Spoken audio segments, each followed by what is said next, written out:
Welcome to the Workplace Wellbeing Essential Series. I'm Mari Ryan. I'm the CEO and founder of Advancing Wellness. It is my pleasure to welcome you today to this expert interview where we explore topics that impact employee well-being. My guest today is Dr. Andi Simon. Dr. Simon is an international leader in the emerging field of corporate anthropology and is the founder of Simon Associates Management Consultants. By applying tools of anthropology to business environments, Andi enables CEOs, senior executives, and nonprofit leaders to see their companies with a more observant eye, to achieve aha moments, and to discover new and profitable opportunities. Before founding Simon Associates in 2002, Andi held executive management positions in both financial services companies and healthcare organizations. She's also taught as a tenured professor of anthropology and American studies at Ramapo College in New Jersey, and as a visiting professor of entrepreneurship at Washington University in St. Louis. Andi is the author of 2 books. Her first book was On the Brink, A Fresh Lens to Take Your Business to New Heights. And her most recent book is Rethink, Smashing the Myths of Women in Business. And Andi, I'm so excited to have you here for this conversation today.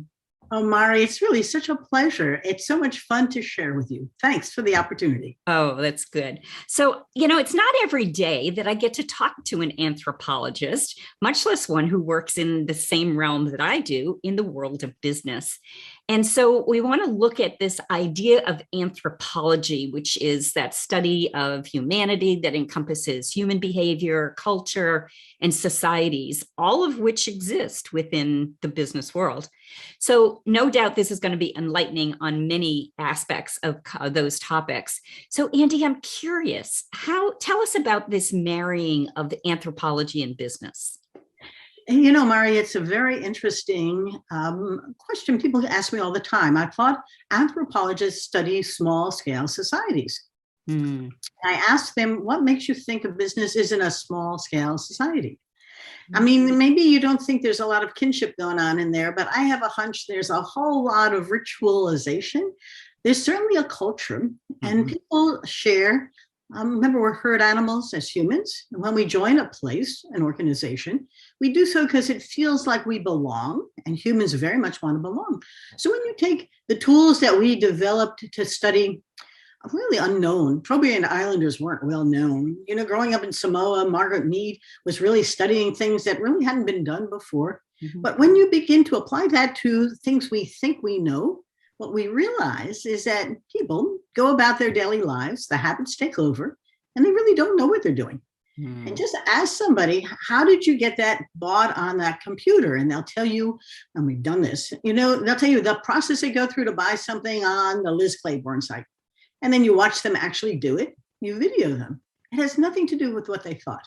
And what they thought is what they'll tell you. But what they did is a habit that's well honed and really interesting from the perspective of whoever our clients are. So it was interesting to me because I spent 20 years in business as an executive. They weren't quite sure what to do with an anthropologist. So I didn't push that PhD out there much, but I watched a lot. And I was there to help change organizations, banks going through deregulation, healthcare going through managed care. And what we learned is that if we could observe people doing things, we could help them see themselves, but we could also help them see what they were not doing and what they had to do. And so if you were a customer service rep in a bank, it didn't take a long to video you doing your sales that didn't sell, or your cross-sell that you never spoke about. And the things that you said, of course I did, you didn't at all. And consequently, if we're going to get to where we need to go, we need to be able to show people what they are actually doing. And in fact, now we can begin to help them change. So I developed my expertise in how to help people change using the methodologies. My first book, On the Brink, A Fresh Lens to Take Your Business to New Heights, won an award. It was a book about how a little anthropology could help your business grow. And there were 8 case studies in there, companies that were stuck or stalled. And they came marching in saying, I tried this and I tried that, but I can't figure out how to reignite change. Help. And that's what we do. Does that help clarify it? Thank you. That's wonderful. And it just makes so much sense because, we often think of businesses and organizations as systems, but thinking of them more from that societal perspective, I think is what's the new lens that I really appreciate there. But you're also encouraging this self-examination. So looking at our behaviors and mirroring or reflecting back to people what it is they're doing. And I think that process in and of itself has got to be fascinating because how often do we really, as you've said, understand what our behavior is? And in the context of a business, if we take that to linking to purpose or tying it to values, how does our behavior really tie to those core elements? Well, one of my favorite stories was told to me not long ago by a woman who's an executive, a very powerful woman in an insurance company. She said, I was the proverbial hat lady, a coat lady. And I said, really? She said, yes. It didn't matter what meeting I was in. The guys came in and gave me their coats to hang up. And I said, oh, now this is in the context of rethink and smashing the myths of women. She said, yes, even when I was the speaker in the event, they came in and assumed I was the woman who was going to get them coffee, going to clean the table and hang the coats up. She said, I was going to a large presentation at Lloyd's in London. And I came in with my colleague and the guys all gave me their coats to hang up. And he looked at me, I looked at him. I said, so she learned a very interesting way of getting men to reflect on what they were doing. She said, I did it. I hung up the coats and then I got in front of the room and I said, let me tell you this company that we're going to invest in and how we're going to do it together. And they all sunk back in their chairs, having an aha moment. You introduced me with aha moments. I will tell you that unless you have those aha moments, as I was doing my research, attorneys would tell me, partners in law firms, they would come to a meeting and their colleagues would ask them to get them coffee. And they would say to them one of two things, of course, or get it yourself, but they never quite figured out how to change the attitude and behavior of expecting the woman to be the nourisher and the men to be the strength. And I have a wonderful story in there by Andy Kramer, who was told when she was a kid not to be a lady lawyer, they don't like them, and became a very successful one. But when she was on the compensation committee, and I'll go back to your question in a moment because it all ties together. She went to the compensation committee and she was reading the performance reviews, and the men had all climbed the Empire State Building to save the damsel in distress. And the women had all talked about the team that had collaboratively solved the problem for the client so that the client never had distress. And she said, and the men got promoted and got partner, and the women just held around. They were the number twos. So we have a lot of work to do, understanding in the system, and you're right, it is a system, a society, a culture. The rules of the past now need to be changed to the rules of the future, because if not, there are 400,000 attorneys staying in the same category, and only 26% of them are partner equity partners in law firms. The talent is abundant, and now we've got to figure out how to turn the fellows into allies of the women, as opposed to enemies. And they are not the barbarians at the gate. They are your friends coming to help you build better in a very different fashion. And the leadership styles of women are different. They don't always, but they are different. So, even your well-being is a wonderful question about how do we build well into our organizations. And even that concept of well is different in different cultures. So true. So true. And, your stories are so enlightening about behavior and assumptions and the way, these function within an organization. And you have been a huge advocate for women. And certainly, the work that you've done with, your Rethink book is fabulous on that. The pandemic has been particularly hard for women, especially in the workplace and especially mothers. And what can employers do to support mothers and families? Well, there was a neat article that was sent to me by my PR firm about a gentleman in Stanford, I believe, who had done research before the pandemic advocating remote work. Now he's advocating that women should remotely work if they want their careers not to be sidelined. And I said, how interesting that what was good then is bad now. What has changed? your question is an important one, because the value of that woman at home caring for a daughter, a son, a child is essential to our society. So why doesn't business leaders begin to see the value in that and review it and think of it as a positive instead of a handicap? And that, because this requires a team to begin to see what you're doing as really wonderful, as opposed to how soon can you come back into the workplace. Women who work remotely will tell us, and I've been doing a good deal of research, that it's really cool to be able to take care of the kids, get them going on their learning, take care of the wash, take care of a call with a client, take care of the project you're working on. Everybody has a different place in the house. We've learned to systematize the house, so we know who works where. But it's amazing how we became a business in the house. Well, there are lots of solopreneurs. You know, I mean, think about it. There are 12 million women-owned and run businesses in the U.S. today. It's almost 40% of all the businesses. But only 10 million, but only 2 million of them are real businesses. 10 million of them are solopreneurs, and half of them aren't making $10,000 a year. In December, all of the new businesses were basically formed by African-American women who were leaving corporate careers or losing those careers, and were setting up either necessity businesses or entrepreneurial ones. And they aren't the same. Side hustles aren't the same. Yeah. But there's something going on where there's an energy, a need, and it's not always that simple. And consequently, there's something going on here that's extremely transformational for our society. So going back to your question, what do the business leaders need to do? Look in the mirror and start to rethink, how can we capitalize on the value of these women in the home instead of penalize them? This isn't a penalty box. This is a game. Yeah. Follow the puck. This isn't going to change. Every time the COVID comes back and people go back to remote, and I had a client who was desperately trying to bring everybody back in, only to have COVID resurge. The apartment got COVID. 2 other people got COVID. Everybody went back into their homes and said, I'm not coming back, and not for a while. What are we going to do? Yeah, it's interesting that you apply this concept of really identifying the value of women, and not only, their value in the home and in our society, but the value within an organization where women bring different viewpoints and different experiences and different strengths to the workplace in a way that changes, in some ways, the way that workplace or that, micro society functions. Yes, well, you know the numbers. When you have a diversified board or diversified management team, the performance of the organization goes up geometrically, not arithmetically. It's not a little, it's a lot.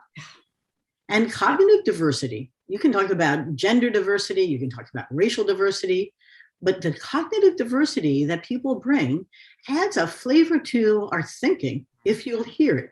And the woman isn't just a coat hanger. But if you begin to really tap into it and open your lens, you can begin to see, that's a new perspective. Remember, 80% of the buyers out there are women, and they spend a lot of money. So if they're your customers, wouldn't it be cool to better understand them by having people like them on your management team? What are we missing? Yeah. Well, given that so many women have exited from the workforce, I'm curious about what your thoughts are as to whether those women who've left the workforce will return. Because that, again, for all of those reasons, we want those women in the workplace. Do you think they're going to come back? Yes, maybe. No. I think that it depends on the woman and her circumstances. Remember, 40% of the children born in the US today are born to single parents. That's a whole lot of women who are the wage earner. Yeah. About 35% of the wage earning are women who are the sole breadwinner, and you add a bunch more of dual. Now the question becomes, who are those who lost or left? And what are they missing? Care for the children, right? An ability to balance the care for the children, the education for the children, and what's going on in the workplace, the meaning of the job. And so when I said yes, no, maybe, I think that I'm watching some women who are anxious to get back in, some who are starting their own business, not necessarily knowing all the stuff you need to do that, but they know they need to make a living. Hmm. And then the other side is what does business now offer them? Remember, there was a huge shortage of talent before this all started. That shortage of talent has gone away. And many of the women have great capabilities. Before the pandemic, I was fascinated by the demand for coders, and they were re-entering women by having coding training. Boot camp for women who want to re-enter the workplace and be able to learn how to code. That could really give some women a very flexible work style. And we still need a whole lot of coders. There are industries like cybersecurity that women haven't gone into. We all talk about the STEM that could, but I do think there's a time for rethinking. Forgive me for pushing the book, but there's a time to rethink what women can do and be. And while you've highlighted the problem, they've left the workforce, I'd like to turn to the opportunity to re-engage them in a new workforce. And but I also think that men need some new ways of earning a living as well. And what was disturbing to me was how many women were the breadwinners. And while the guys, I had one client who had a house, and as long as the guy wasn't married, as long as the guy had a job, he could stay there. And when he lost it, she pushed him out and said, "I'm not going to share my snacks with you if you're not going to contribute." There's some value changes going on that are very interesting. Well, there are certainly a lot of changes going on, and no doubt we're going to hear a lot more stories like that. I know of late you've been focusing some of your work around the concept of self-care. And I'm curious, from your perspective, when you think about self-care, how does this translate to a leadership skill? Self-care is such an interesting topic. As you know, we launched a 30-day challenge to take care of you. We did that in part because clients kept saying that they don't take care of themselves. We do a lot of executive coaching. And the thing they want to do more of is care for myself. And when we launched the challenge, we were hoping to find a way to help people to pay attention to their self-care. Because if you can't care for you, how will you care for others? Right? You and I both know Khan Apostoli and Ilya Guris, who had this wonderful book on navigating the crisis. And Ilya, who really loves to focus on happiness, said, the first thing you must do is self-care. And I said, when I'm a dot person, when I hear 3 dots, there's something going on. And as I read the book, I said, there's self-care there, there's self-care of my clients, my large clients. I have a multi-hospital system, and I have a leadership academy. And I realized that the things during the pandemic important that we talked a lot about was taking a walk, continuing to exercise, eat well, build that into your children, and begin to see the positivity, because we know that positive organizations do far better. I'm sure those who are well and focus on the healthcare and the wellness and the happiness do far better than people who aren't. Yeah. And that's your expertise, and I tap into it because I do think that we're whole people, and if we can't have self-care, then how will we do our jobs well? And then life becomes most uninteresting. Well, I so applaud your emphasis on this area right now, and especially for leaders, because I think, people get to a certain point where they think I can keep going, I'm invincible, I can just do all this until they can't. And then they just collapse and they're of no use to anyone. That's and suddenly there's these wake up calls, and we shouldn't have to go to the brink. Pardon the pun. We shouldn't have to go to the brink for these wake up calls to learn to take care of ourselves. I often, use that metaphor of put your oxygen mask on first. And too often I see leaders forgetting about this. Well, sometimes our own personal experiences become models for life. Many years ago, I was trying to get my publishing done as a professor. I had 2 young daughters. I had done research in Greece. I had come back. I was working weird hours. I'd get up at 2 a.m. to get writing done. I was invincible. And then I got pneumonia for 3 months. Oof. And it was a very bad case of pneumonia for 3 months. And I had that epiphany that said, if you don't take care of you, how are you going to take care of your children, your husband, the work you're doing? If this is also important, you better start bumping stuff. You need to not do so much. It's okay. You don't have to go off the cliff to show that you're talented.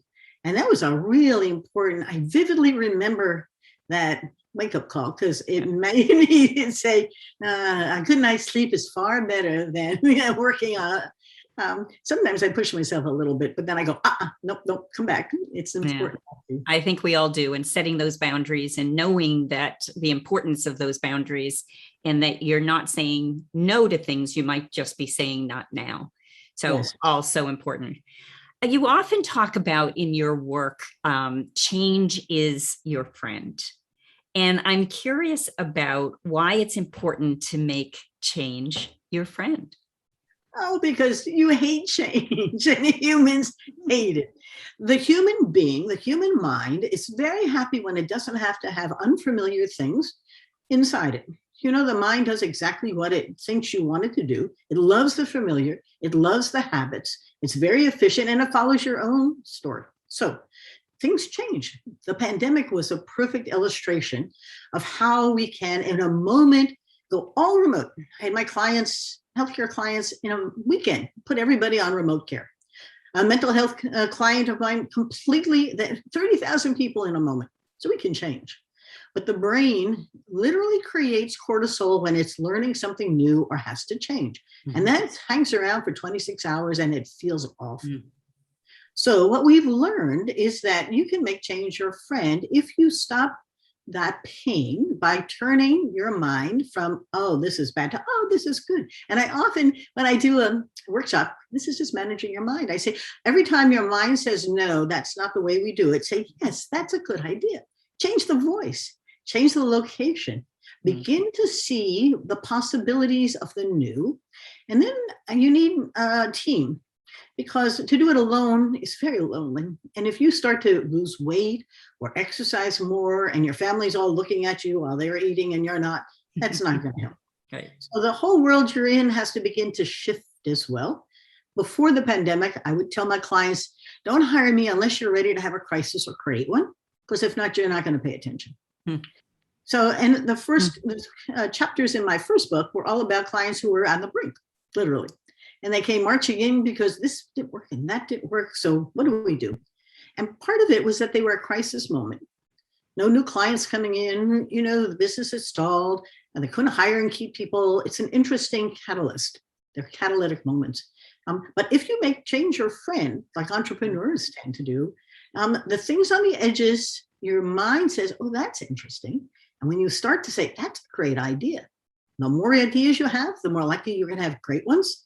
And your mind will pull them together at night while you're sleeping, and you'll wake up in the morning and go, oh, that's what I was thinking about. And you literally have REM time at night where your mind can sort stuff. But if you have no ideas in there, it won't do anything with it, and you'll stick. I often tell my clients, wake up in the morning and say, it's a good day. How can I change? And turn it from, I'm not going to use the same toothpaste or shaving cream to, I'm going to change my breakfast or take a walk. And then begin to see how it makes your oxytocin in the brain to say, oh, this is a love hormone. I love the new. It's unfamiliar. But humans survived because we didn't like change too much. And now it's a good time to learn how to embrace it, particularly as you go back to work, however you go back to work. It's a new work day. And not so bad, is it? And you learn to change. Well, it's so interesting because I think if we reflect on what we've been living through for the last, year plus, we've all experienced aspects of change that we never anticipated. And we built new behaviors. We wore masks and we didn't go places. And now we're in a transition again, or still. We thought we were getting to post-pandemic, and we're not really post-pandemic yet. And as you look out over the next few months and think about this in the context of all the changes we've been through, what are your thoughts about this next phase of transition that people will be going through? Well, you're asking the big question. People ask, what will be the new normal? Yeah. And I said, well, what if this is the new normal? You're expecting to come out of this to an imagined future, past, whatever. So what we've learned about the brain is that we're futurists, and Homo prospectus is really not Homo sapiens, sound good, but Homo prospectus is really what we are. Mm-hmm. So now the question for you is, imagine the future you'd like to live. Mm-hmm. And then you'll begin to find yourself beginning to live it. If you can see where you're going, humans have an ability to live today as if that's where they're going. Is this hard? Yes. But so is what you're doing now, which is frustrated about, I can't go back to what was. You may not go back to what was. Mm-hmm. I had a gentleman in Detroit who wanted me to come and speak. 3 good workshops, etc. in January. I said, only virtual. He said, you won't come? I said, no, I have no idea what the world's going to be like, but I'm past that. And so I just got an email yesterday that said, can you do it virtually? I said, yes. I said, so my new normal is to say no to things that take me to a place I don't want to go back to. Mm-hmm. I used to do 129,000 miles a year on American. Mm-hmm. 2019 was sort of a banner year. Really? And I don't want to do that anymore. I actually have never spent so much time with my husband in our 53 years of marriage. We are having such fun. I love it. The only thing we have is time. Yeah. And we both were very successful careers traveling. And unless there's a reason for it, we are really changing and enjoying the transformation and beginning to see a new normal for us, which visualizes a future where I'm home more, travel less, and do it virtually with great fun. And you and I are doing this virtually, but you have no idea. I've done about 30 workshops this year virtually, and I haven't missed a beat. My scores haven't dropped.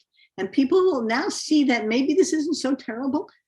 But I do think that if you can imagine what you would like for your future, your new normal, it's a healthier way to think about it, because everybody else out there is doing the same thing. They're trying to create a new, and it's not, and there are all sorts of things. Mari, I'll add 2 things to this, one of which is my work with the Women's Business Collaborative. Mm-hmm. One of the areas is diversity, equity, and inclusion in the workplace. And I heard some folks talking before a workshop about how hard this was. They took 3 months to recruit this Black woman, and she only lasted 3 months, and how will they ever diversify their workplace? What new normal? One guy actually said, I guess I'll have to go to a Black church to understand how to bring them into my company. And I said, where do we begin? How many things are going to be changing?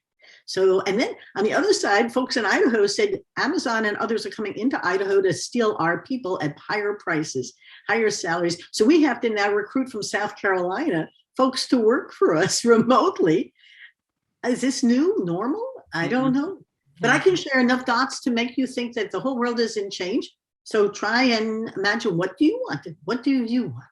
And I do think the well-being of our workplace is important, but I do think they're not quite sure if they want to, what it is they want to do with this right now. It's an interesting time for all of us. Yeah, it certainly is. And I certainly appreciate your insights about taking that time to envision what it is that you want for yourself and in your life, and then be able to go and create that. So important. I love it. So Andi, if our audience wants to learn more about you and the work that you're doing, where can they find you? Well, I have 2 websites. The book and many of my programs are on andysimon.com, and that's with an I. And then our business is simonassociates.net. And there's a huge amount of videos and white papers and other resources. We blog, and our podcasts are available on both. andysimon.com/podcast is where you can find On the Brink with Andi Simon. And our new program, Rethink with Andi Simon, is on Kajabi, and you can find it on all our sites. And it's a time for learning all kinds of stuff. And my book. And your fabulous book. Your fabulous book. Great. Well, you're very kind, and the reviews have been wonderful. And it's on Amazon, Barnes & Noble, all kinds of booksellers. And what's most touching to me are the guys who are reading it and giving it to their daughters and saying, I got to give it to my 25-year-old daughter who's coming back from Germany. I have to give it to my 16-year-old daughter. There's something here to inspire women to become the best they can be. And thank you for promoting. Well, my pleasure. And thank you for helping create a world where more people are the best that they can be. Thanks, Andi. It's been a pleasure, Mari. Thank you.